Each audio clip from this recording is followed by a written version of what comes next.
ये रूल्स पता हो गया बेटा, ये रूल्स पता हो गया ना। बाइनोमियल नॉमेनक्लेचर सिस्टम का पूरा रूल ये पता हो गया कि दो वर्ड होता है, फर्स्ट वर्ड को हम लोग जेनस बोलते हैं, सेकंड वर्ड को स्पीशीज बोलते हैं। फर्स्ट वर्ड जो होता है वो कैपिटल लेटर के साथ स्टार्ट होगा, सेकंड वर्ड जो है वो स्मॉल लेटर के साथ स्टार्ट होगा। बाइनोमियल नॉमेनक्लेचर को लैटिनाइज्ड भाषा में लिखते हैं, लैटिन में लिखते हैं। दोनों वर्ड को हम लोग अंडरलाइन करेंगे और साइंटिस्ट का नाम जो है वो लास्ट में एब्रिविएटेड फॉर्म में लिखते हैं, जैसे कि हम लोग लिखा मैंगीफेरा इंडिका,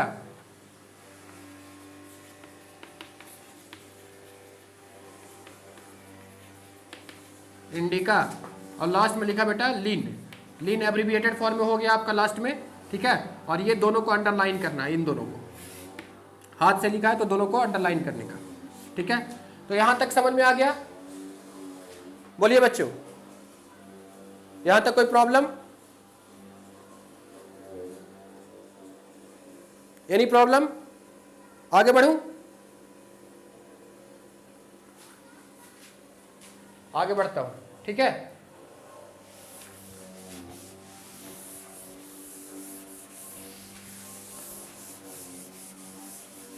अब आइए आगे, नेक्स्ट देखिए। अब यहां पे हम लोग देखेंगे कि रूल्स तो समझ गए, अब टैक्सोनॉमी की बात करते हैं।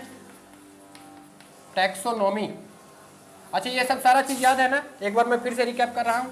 IUCN का फुल फॉर्म क्या होता है, ICBN का फुल फॉर्म क्या होता है बेटा, ICNB का फुल फॉर्म क्या होता है, ICZN का फुल फॉर्म क्या होता है, यहीं पे ICZN का फुल फॉर्म क्या होता है।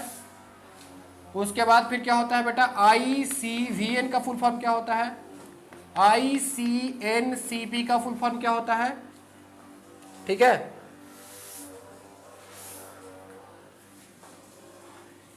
ठीक है, इसके बाद फिर ICVCN, ठीक है, ICVCN, ठीक है।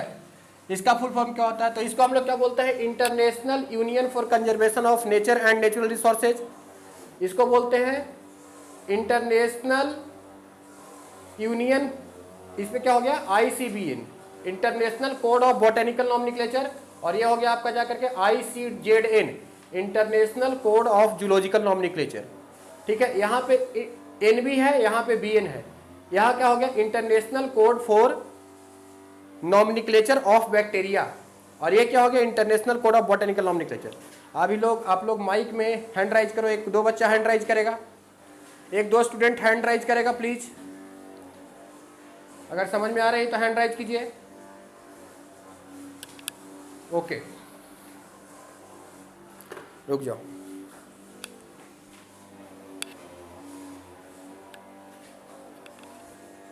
एक मिनट रुकना बेटा।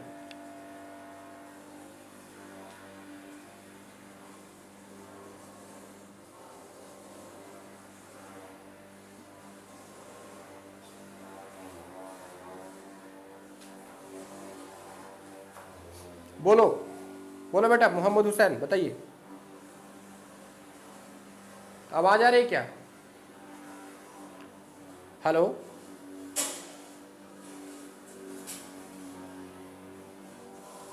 हुसैन आवाज आ रही है? Hello, sound is clear, yes और नो? हुसैन आवाज आ रही है? एक मिनट, हाँ ठीक है, अब बोलो, आवाज आ रही है क्या? हाँ आवाज आ रही है क्या हुसैन? अच्छा, जो बाहर का आवाज तो नहीं आ रहा है, एक्सटर्नल साउंड तो नहीं आ रहा है क्या? बाहर में मशीन चल रहा है हमारे के यहाँ थोड़ा, है ना, तो उसका कुछ आवाज तो नहीं जा रहा है ना, डिस्टर्ब है? अच्छा, तो सुनो ना, एक चीज बताओ ना मेरे को, सिर्फ इतना बताओ ना, IUCN का फुल फॉर्म क्या है, international union for conservation of nature and natural resources, ये लिखा हुआ है सब क्या? इसका लिखा हुआ क्या, ये क्या है? इंटरनेशनल, हाँ बोटेनिकल नॉमेनक्लेचर, हाँ, और ये क्या है, ये दोनों में ऑफ लगेगा, international code of botanical nomenclature, ये सब लिखवा चुका हूं ना। अच्छा, अच्छा, हाँ, इसको इंटरनेशनल कोड ऑफ जूलॉजिकल, हाँ, इसको जूलॉजिकल नॉर्म, तो ध्यान देना एनसीईआरटी में गलत किया है, इसको लिख दिया है international code for zoological nomenclature और इसको लिखा है international code of zoological nomenclature. ये तो सही है लेकिन ये गलत है बेटा, ये दोनों में ऑफ लगेगा।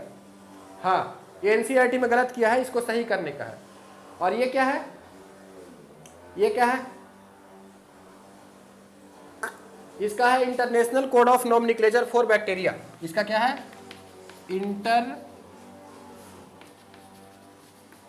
International code for nomenclature of bacteria, ठीक है। और आईसीवीएन का फुल फॉर्म क्या है, international code of viral nomenclature, ठीक है। अच्छा, आईसीएनसीपी का बताइए, ये तो पता है तुमको, ठीक है। ये बताओ आईसीएनसीपी का फुल फॉर्म क्या हो गया, बताओ जल्दी। आईसीएनसीपी,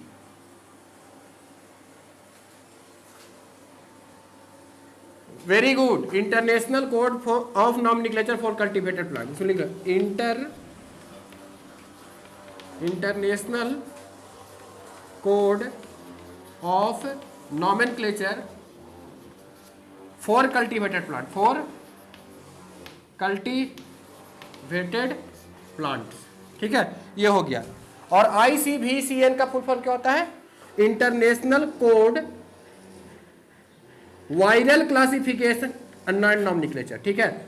इंटरनेशनल कोड है ना, यहां पे लिखो, नीचे लिखो, inter code of viral classification and nomenclature, classification and nomenclature,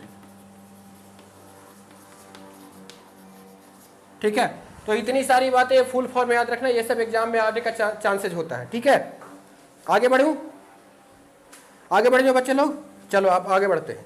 इसको हटाते हैं, तो फुल फॉर्म आप सभी लोगों को पता है, ये सब आप ध्यान रखिएगा।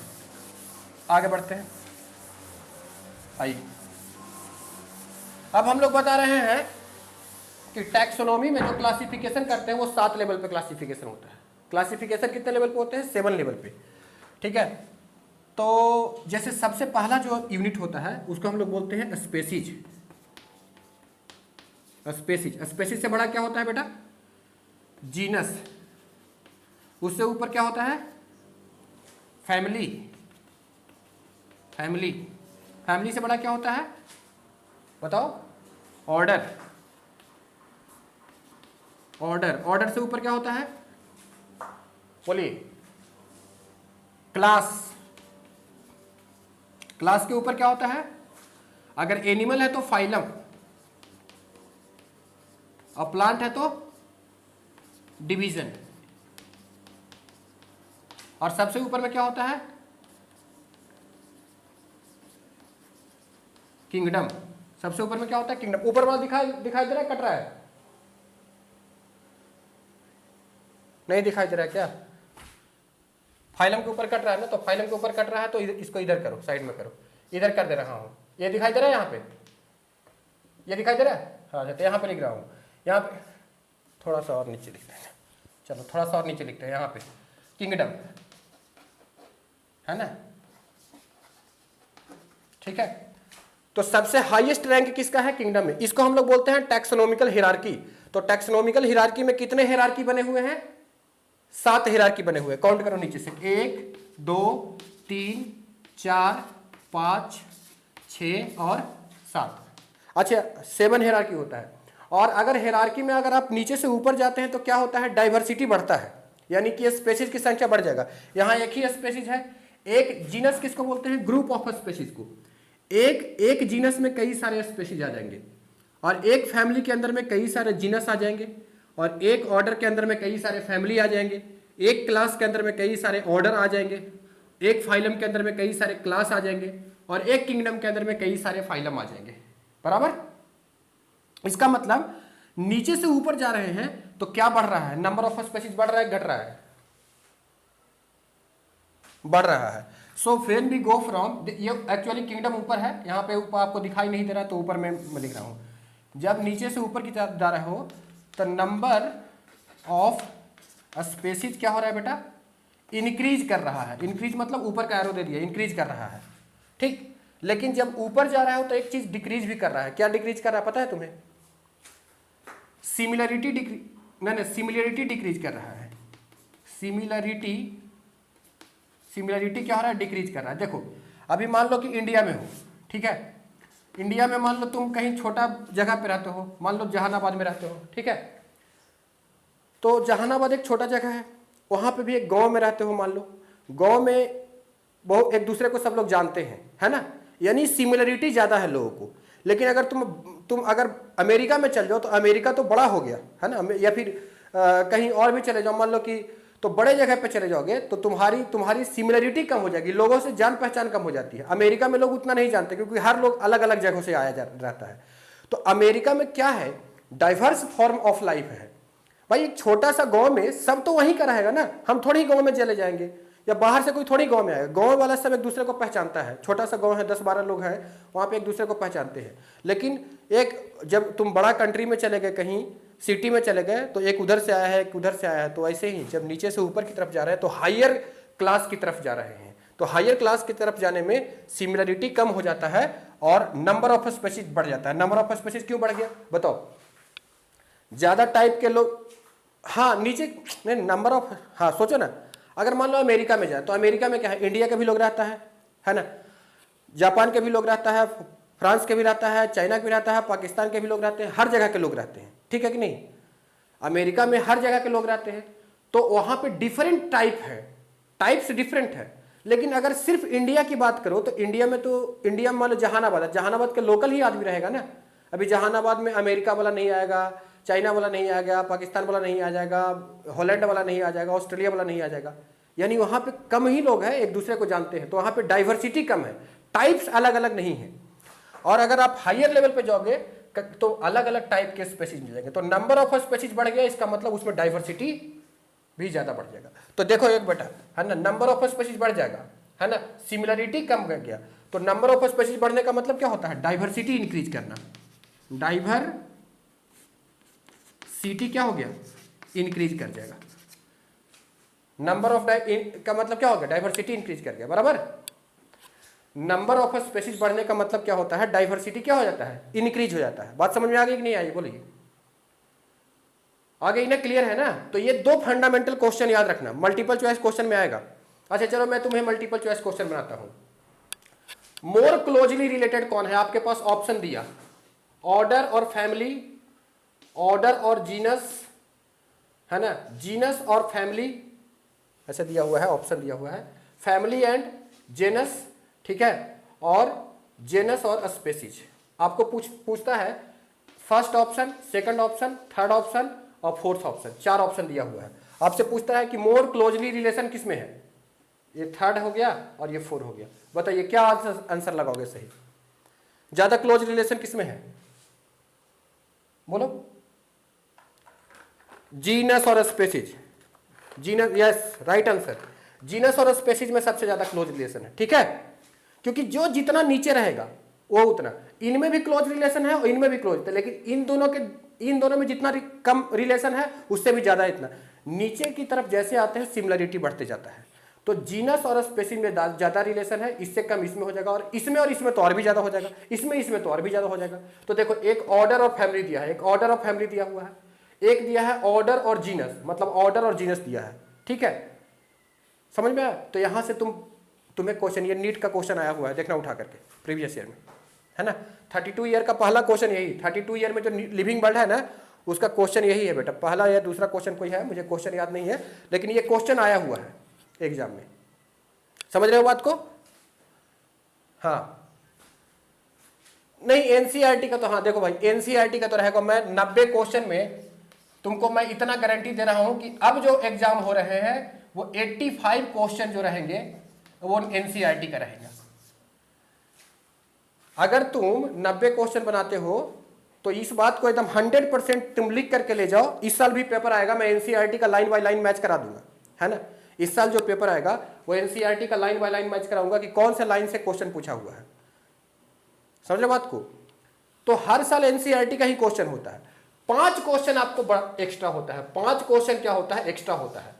अब वो एक्स्ट्रा क्वेश्चन किस, जैसे मैं पिछले साल का बोलता हूँ, पिछले साल एक क्वेश्चन पूछ दिया था कि क्रोमोसोम के छोटे आर्म को क्या बोलते हैं और बड़े आर्म को क्या बोलते हैं। अब ये बात एनसीईआरटी में कहीं नहीं लिखी गई है, ये इन्फॉर्मेटिव क्वेश्चन है, ये किसी बुक्स में लिखा होता है, किसी बुक्स में नहीं लिखा होता। एनसीईआरटी में बात नहीं लिखा गया है, सेल चैप्टर में पढ़ना है बात को।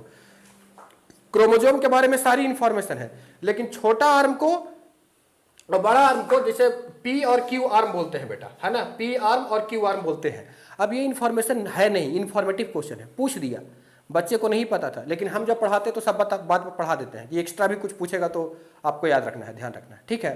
तो 2-4 क्वेश्चन कहाँ से आएगा ना, उतना काहे टेंशन ले रहा है, हम बता रहे हैं तुमको। हमारा एक दो बच्चा नहीं, कई सारा बच्चा जो है ना वो 360 में 360 लाया है, 360 में 360 बायोलॉजी बहुत टेंशन वाला नहीं विषय है, इतना मान लो। बायोलॉजी आसान होता है, बायोलॉजी में तुम्हें टेंशन कौन दे सकता है। एक सेल बायोलॉजी है थोड़ा सा अच्छा जो सब्जेक्ट बायोलॉजी में टफ है वो उतना ज़्यादा मज़ेदार है।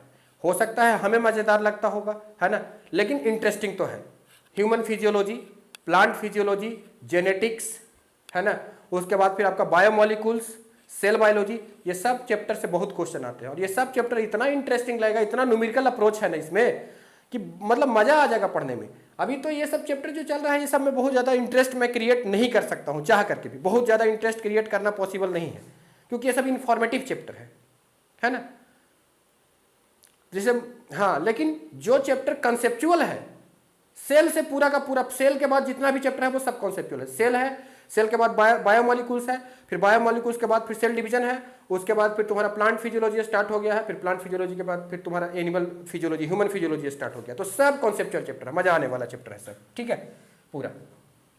तो ये तुम्हें समझ में आ गया, टैक्सोनॉमिकल हायरार्की हो गया। सो नीचे से ऊपर जाने में क्या बढ़ता है बेटा, सिमिलरिटी कि सिमिलरिटी डिक्रीज करेगी। सिमिलरिटी देखो नीचे एरो दिया, सिमिलरिटी क्या करता है, डिक्रीज, और क्या बढ़ जाता है, डाइवर्सिटी बढ़ जाता है, नंबर ऑफ स्पेसीज बढ़ जाएगा। नंबर ऑफ स्पेसीज बढ़ना डाइवर्सिटी को इंक्रीज करना कहलाता है। स्पेसीज की संख्या बढ़ रही है तो क्या हो रहा है, अगर number of species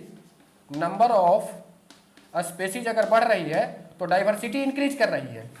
number of species अगर increase, it means what, diversity increase कर रहा है। और क्या होता है, और बताओ, और अगर इसका मतलब उल्टा क्या करोगे कि नंबर ऑफ स्पेसीज डिक्रीज तो डाइवर्सिटी भी डिक्रीज, ठीक है। और जब डाइवर्सिटी डिक्रीज करता है, डाइवर्सिटी डिक्रीज करेगा तो सिमिलरिटी इंक्रीज कर जाएगा। और सिमिलरिटी मतलब दोनों एक दूसरे का इनवर्सली प्रोपोर्शनल होता है। क्या लिखोगे, है ना, डाइवर्सिटी और इनवर्सली प्रोपोर्शनल टू, बोलो, सिमिलरिटी, ठीक है। ये बात फंडामेंटल है, बहुत क्वेश्चन आता है इस कॉन्सेप्ट से, ये बहुत फंडामेंटल चीज है। डाइवर्सिटी बढ़ेगा तो सिमिलरिटी घटेगा, सिमिलरिटी बढ़ेगा तो ये घटेगा। तो ये तुम्हें 7 टैक्सोनॉमिकल हायरार्की समझ में आ गया। 7 टैक्सोनॉमिकल हायरार्की होता है। हायरार्की का मतलब क्या होता है, एक पर्टिकुलर ग्रुप बना हुआ है और इस ग्रुप का नाम होता है, इसको बोलते हैं बेटा टैक्सोन, इसको हम लोग बोलते हैं टैक्सोन, TAXON। टैक्सोन का मतलब एक कैटेगरी, है ना। टैक्सोनोम क्या होता है, एक टैक्सोनोमिक कैटेगरी है। टैक्सोन क्या है बेटा, बोलिए, टैक्सोन क्या है, टैक्सोनोमिक कैटेगरी है। कैसे ऐसे कितने कैटेगरी बने हुए हैं टैक्सोनोमी में, 7 कैटेगरी बने हुए हैं। इन सबको मिला करके ये पूरा को हम लोग बोलते हैं टैक्सोनोमी हायरार्की, और किसी एक को क्या बोलेंगे, टैक्सोनोमिक कैटेगरी।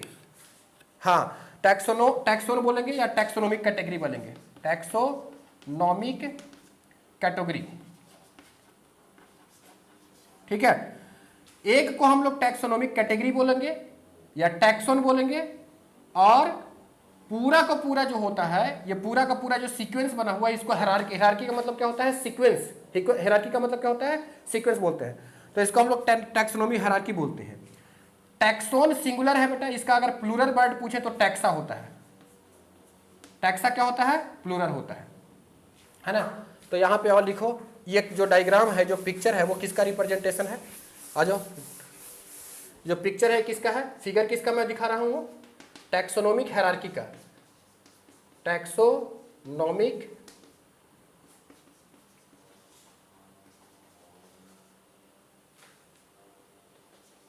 टैक्सोनोमी हायरार्की, ठीक है।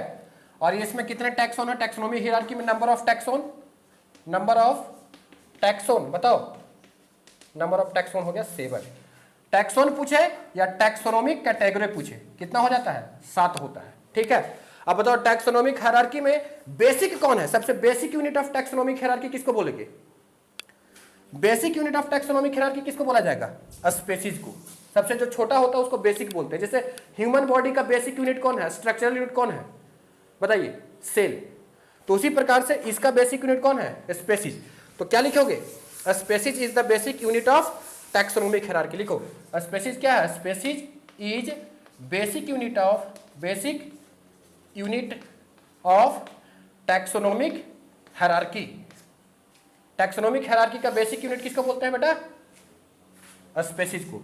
यानी स्पीशीज, हाँ, क्लासिफिकेशन का जो बेसिक यूनिट है वो हायरार्की है, यानी टैक्सोनोमी का जो बेसिक यूनिट है उसको क्या बोलते हैं हम, हायरार्की बोलते हैं, ठीक है। और सबसे हाईएस्ट किसका होता है बेटा, किंगडम का। अच्छा हेलो, आवाज आ रही ना। अच्छा एक चीज और सुनो, हायरार्की से भी ऊपर एक चीज होता है, सॉरी इसके ऊपर में, फाइलम के ऊपर में किंगडम था ना, किंगडम के ऊपर में भी एक चीज होता है जिसको हम लोग बोलते हैं डोमेन, जानते हो। किंगडम के ऊपर में भी एक होता है बेटा डोमेन। तो डोमेन क्या होता है, domain is greater than kingdom, लेकिन वो हायरार्की में नहीं है। आपसे 2 चीज पूछा जाएगा, हेलो, हाँ देखिए आपसे 2 क्वेश्चन पूछे जाएंगे, बोलेगा कि हायरार्की में सबसे हाईएस्ट रैंक किसका होता है, तो बोलना है किंगडम का। और अगर क्वेश्चन पूछेगा कि सबसे हाईएस्ट रैंक किसका होता है, तो आंसर बोलना है डोमेन। क्या बोला, 2 सवाल समझ में आया, 2 सवाल समझ में आया क्या। हायरार्की में सबसे हाईएस्ट रैंक किस, हाँ सबसे हाईएस्ट पूछे तो हाँ डोमेन बोलना है। और हायरार्की में सबसे हाईएस्ट किसका होता है, टैक्सोनोमी हायरार्की में कौन है, ये देखो, ये इससे बड़ा, जैसे देखो प्रेसिडेंट डोनाल्ड ट्रंप जो है वो, उसका पोस्ट जो है वो प्रेसिडेंट लेवल का पोस्ट है, तो प्रेसिडेंट से ज्यादा बड़ा हो जाएगा। लेकिन अब बोलेगा कि इंडिया में सबसे बड़ा कौन है, और अगर आपके पास ऑप्शन दिया हुआ है कि मान लो कि नरेंद्र मोदी दिया हुआ है, नीतीश कुमार दिया, बिहार का प्रधान चीफ मिनिस्टर नीतीश कुमार है, नीतीश कुमार दिया हुआ है, और मान लो और 2-3 आदमी का दे दिया, तो उसमें इंडिया वाला जो है उसको सबसे हाईएस्ट देखना है। अब डोनाल्ड ट्रंप अमेरिका का है तो अमेरिका को नहीं देखना है, समझ रहे बात को, तो मोदी को बोल देना है ना, समझे कि नहीं। तो मोदी का ये है। अब इंडिया में क्या है, प्रणब मुखर्जी है, प्रेसिडेंट है, तो प्रेसिडेंट का हाईएस्ट पोस्ट हो जाएगा, ठीक है, समझे कि नहीं, समझो बात को। वैसे तो मोदी ने सब बर्बाद करके रख दिया है, लेकिन सब सिस्टम सब खराब ही कर दिया है पूरा, है ना, क्या बताया जाए। चलो आगे चलते हैं, इस सब बात पे हम बात नहीं करेंगे। इतना समझ में आ गया बेटा, है ये समझ में आ गया आपको। बोला है species, genus, family, order, class. अब इनको सबको अलग अलग पढ़ेंगे, है ना। 7 चीजें हम लोग को सीखना है, इनको सबको सीखना है और सबका एग्जाम्पल भी सीखना है ना। सबसे पहले हम लोग किसके बारे में बात करेंगे, स्पेसीज के बारे में, स्पेसीज के बारे में, ठीक है। हम लोग सबसे पहले किसके बारे में बात करेंगे, स्पेसीज के बारे में बात करेंगे, ठीक। स्पेसीज के बाद किसकी बात होगी, जीनस की, फिर जीनस के बाद याद रखना ये, हाँ जीनस के बाद ये नीचे से स्पेसीज, जीनस, फैमिली, फिर बेटा बोलिए ऑर्डर, फिर क्लास, फिर फाइलम। एनिमल है तो फाइलम, और प्लांट है तो डिवीजन, और उसके ऊपर में सबसे ऊपर में किंगडम, ठीक है। अब एक चीज और सुन लो, एक चीज और मैं तुमको अभी साथ में बता देता हूं। देखो फाइलम जो होता है ना, फाइलम जो होता है वो 11 होता है एनिमल में। एनिमल में कितना फाइलम है, 11 है। अब प्लांट के लिए डिवीजन होता है, डिवीजन कितना होता है प्लांट में पता है, 5 डिवीजन होता है, 5 डिवीजन होता है। ये पहले लिख लो तुम इसको, उसके बाद हम स्पेसीज पे आते हैं, ठीक है। देखो प्लांट में 5 डिवीजन कौन कौन है ना, algae, bryophyte, fights, pteridophytes, fights, फिर कौन है बेटा, जिम्नोस्पर्म और एंजियोस्पर्म, ठीक है। और इधर कौन हो जाएगा, इधर प्लांट, ये तो प्लांट हो गया, ये प्लांट्स में हो गया 5 डिवीजन, ठीक है। और एनिमल्स में आइए क्या हो जाएगा, बोलिए। एनिमल्स में क्या होता है, फाइलम होता है। तो एनसीईआरटी का किताब है बेटा, 11 फाइलम का नाम लिख दे रहा हूं मैं, शॉर्ट में लिख रहा हूं, PCCP,